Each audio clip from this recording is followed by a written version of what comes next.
تکلیف ہے کہ جب معاشرے میں، عوام میں، قوم میں یا کسی ملک میں مہنگائی انتہا تک پہنچ جائے، اب عوام کو کیا کرنا چاہیے؟ ایک عمل جو مقابلہ تھا وہ میں نے بتایا، ایک روحانی طور پر، شرعی طور پر، قانونی طور پر دین اسلام کے ذریعے سے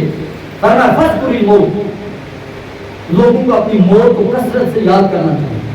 اس لیے حضور صلی اللہ علیہ وسلم نے فرمایا کہ لوگوں تم کثرت کے ساتھ موت کو یاد کرو۔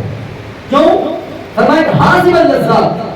جو لذتوں کو مٹانے والی ہے، اس کو وہ حاضم اللذات، میرا آقا نے فرمایا کہ تم لذتوں کو مٹانے والی کو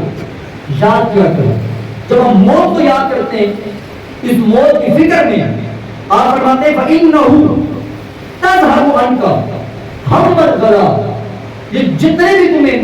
مہنگائی کے معاشی طور پر تنگ دستی کے غم ہوتے ہیں، موت کو یاد کرنے کے سبب سے اللہ رب العزت ان کو دور فرما دیتا ہے۔ اور ایک اور چیز اللہ رب العزت نے ہمیں قرآن مجید فرقان حمید کے اندر ایک ایسی نعمت عطا فرمائی ہے، ایک ایسا خزانہ اللہ رب العزت نے ہمیں عطا فرمایا ہے کہ جس خزانے کے پیچھے ہم پڑے اگر اللہ رب العزت ہمیں کبھی بھی معاشی تنگ دستی میں مبتلا نہیں فرمائے، ہمیں کبھی بھی اللہ رب العزت محتاجی کی طرف نہیں لے کر جائے گا۔ لیکن اس کی طرف آج تک ہماری توجہ ہی نہیں ہوئی، آج تک کبھی ہم نے اپنا علاج